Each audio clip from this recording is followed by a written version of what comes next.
Viernes 5 de enero. Usted está en el estudio de la lección número 1, cómo leer los salmos. El texto para memorizar dice así: después les dijo, estas son las palabras que les hablé cuando estaba con ustedes, que era necesario que se cumpliera todo lo que está escrito en el libro de Moisés, en los profetas y en los salmos. Entonces les abrió el entendimiento para que entendiesen las escrituras. Lucas 24, 44 y 45. Cuán bueno es estudiar en este trimestre el libro que más usó Jesús y que más citó Jesús en los evangelios, el libro de los Salmos. Después fue seguido por el profeta Isaías, el libro de Isaías, y el libro de la ley, conformado por 5 libros llamados Pentateuco, Penta 5. Permite, oh Dios, que podamos en el nombre suyo asimilar todo lo que hemos aprendido en esta semana para gloria de tu nombre en este año nuevo. Es por Jesucristo nuestro Señor que te pedimos esos favores. Amén. Para hoy viernes, repaso de la lección número 1. Mire, dentro de la inmensa variedad de los salmos, se puede recordar las 3 notas típicas del género de los salterios, que está la plegaria rítmica, está la plegaria popular y está la plegaria repetitiva. ¿Quién daba el ritmo? El ritmo lo aseguraba el instrumento musical y la tradición de los diversos pueblos del entorno que empleaban cantos similares.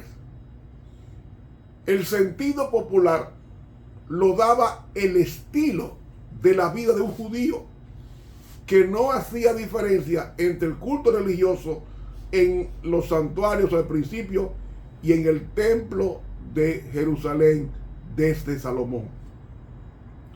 Entonces, ese carácter repetitivo confería de este modo la plegaria del tono persistente y afectivo de quien expresa los sentimientos compartidos, intensos del gozo, del dolor, del temor o de la invocación a la divinidad. ¿Qué vemos en los salmos? Ese orden. Vemos el pentasalterio, que después del cautiverio, a imitación de los 5 rollos del Pentateuco, los salmos se dividieron en 5 grandes grupos o rollos, separados por una vibrante conclusión o doxología estrófica cautivadora. Del Salmo 1 al 41, primer libro, doxología 41:13, segundo 42:72, doxología.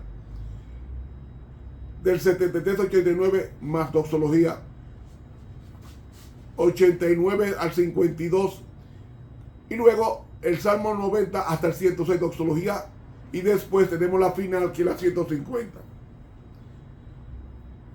Estos salmos eran cada uno una parte del Pentateuco.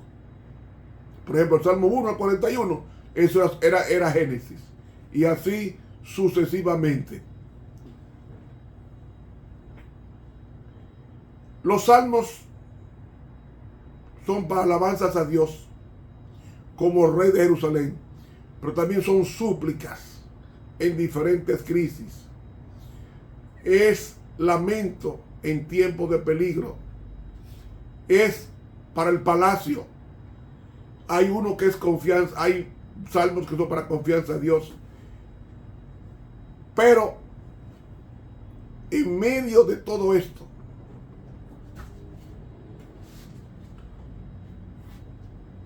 Los salmos son no solamente el himnario de la iglesia, sino también el clamor de la iglesia por su rey, por Jehová, Rey de reyes y Señor de señores. Los salmos, por ejemplo, hay salmos que son himnos, hay otros que son súplicas, otros son de acción de gracia, otros son mixtos, otros son salmos para el rey, como el Salmo 2 y el Salmo 110. Jehová dijo a mi Señor: póstrate mientras tanto, ponga a tus enemigos por estrado de mis pies. Ese rey está vinculado al gozo de la nación. Pero también hay salmos mesiánicos. Por eso, no en vano, los salmos fueron la oración preferida de Jesús. Y en eso se apoya su importancia eclesial y espiritual entre los cristianos. Por eso debemos de mirarlos como centro de referencia con doble sentido. Primero, los salmos son para la formación personal en la oración. No una súplica más, no una modalidad bíblica, no un deseo de aprender bellos poemas escritos y recitados. Son la palabra de Dios hecha súplica. Esos son los salmos. Y segundo, debe formar en nosotros, en la plegaria, que no pasa. El salmo es la súplica de 24 horas de una persona necesitada de Dios. Las devociones, las fórmulas, los cultos locales son pasajeros. Pero la plegaria bíblica durará en la iglesia cuando ésta clama. Y cuando seamos adultos, seguiremos viendo en los salmos un lugar de referencia. Y el mismo Jesús se refiere a los salmos como un lugar de referencia a su misión. Desde el comienzo de su vida hasta la última recitación del Salmo 91 en la cruz, vio en los salmos una llamada a presentar el mensaje salvador que traía al mundo. Nosotros veamos en los salmos un clamor de sed de Dios, como la corriente de las aguas. Así clama mi alma por ti, oh alma mía. Como el ciervo clama por el torrente de agua, así clama mi alma a ti. Ese salmo es un salmo que debemos tomarlo en sus palabras. Como un siervo necesita beber para vivir, así el cristiano debe hacer de la palabra de Dios, especialmente los salmos, las 150 razones por las cuales adorar, confiar y esperar en Jehová. Amigo, el salmo es palabra de Dios y en consecuencia deben ser tratados como palabra de Dios, porque el salmo supone cierta experiencia, repetición, acomodación a su uso, familiaridad con sus estilos expresivos y con sus mensajes. Se usa con adaptación a la verdad y vive al nivel cultural de los que están asimilando la doctrina. De ahí, cuando Jesús recitó en la cruz el Salmo, citó el Salmo 21 cuando estaba en la cruz, en Juan 19:28. Eloí, Eloí, Eloí, lama sabactaní. Dios mío, ¿por qué me has desamparado?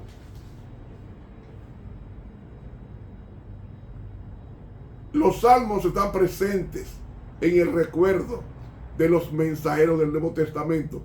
Por ejemplo, Mateo 27:36, Hebreos 2:12 y 18. Amigo, estos son los salmos. Estos son los salmos. A los que son jóvenes y adultos, analicen el salmo y asócienlo. Salmo del 6 al 20.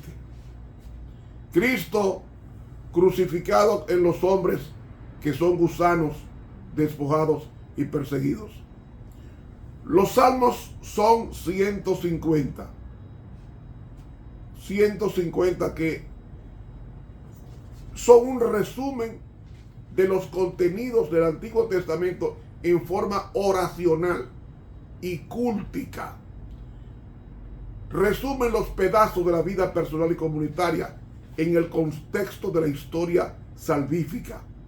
La espiritualidad de los salmos armoniza la inmanencia y la trascendencia. Se asumen los acontecimientos de carácter personal o comunitario, como es la alegría, como es el dolor, como es el triunfo, como es el exilio, como es la muerte, a la luz de la historia de salvación. Por ejemplo, el caso del Éxodo, para convertirlos en forma de diálogo con Dios, que es el culto y la oración y el compromiso histórico. Podemos decir por eso que los salmos recogen la plegaria milenaria de todo un pueblo, el del antiguo Israel, que a su vez es un eco de las súplicas de toda la raza humana. Para el nuevo pueblo de Israel, el espiritual, que es la iglesia, los salmos son una escuela de oración y una expresión privilegiada de oración personal y comunitaria. El ejemplo de Jesús al usar los salmos para orar o para exponer su mensaje, como Mateo 22, como Mateo 26, como Hebreos 10, es una invitación a toda la comunidad eclesial para transformar todo acontecimiento histórico en alabanza, en adoración, en gratitud, en petición a la luz de la Pascua. Además, los salmos invitan a vivir el pacto, el 26, el 50, el 51, el 76, etcétera, etcétera. Vivir el pacto con Dios, unirse a los sentimientos de Cristo. Por eso es la expresión del pueblo de Dios a lo largo de su historia. Podríamos decir que los salmos constituyen la quinta esencia del Antiguo Testamento, mientras que los demás libros del Antiguo Testamento recogen principalmente las intervenciones de Dios en favor de Israel. Pero el libro de los Salmos es la respuesta de Israel a la acción de Dios. Mientras que los demás libros de la Biblia nos hablan de cómo Dios salvó a su pueblo en el Antiguo Testamento, el libro de los Salmos es la respuesta del pueblo de Dios a su Salvador. Por eso repetimos, en los Salmos se reflejan todos los posibles sentimientos y disposiciones por las que atraviesa el alma humana frente a su Dios. Gratitud y alabanza por los beneficios recibidos. Plegaria en medio del sufrimiento. Queja frente a la insidia de los enemigos. Seguridad y confianza bajo la sombra del Todopoderoso. Esperanza en su mano liberadora. Nostalgia por el templo y la ciudad santa. Alegría ante los acontecimientos venturosos, ya sean actuales o futuros. Lamentaciones motivadas por calamidades de orden privado o público. Y finalmente, preocupación ante los problemas y enigmas de la vida. Eso, en el devenir de los meses, será el tema principal que trataremos en el libro de los Salmos, el libro más citado por Jesús. Y si Dios cita tanto ese libro, por algo es. Que Dios nos bendiga y nos guarde. Que Jehová haga resplandecer su rostro sobre nosotros y tenga de nosotros misericordia. Jehová alce a ti su rostro y ponga en ti paz. Para mañana, sábado 6 de enero, lección número 2, enséñanos a orar. Dios nos bendiga.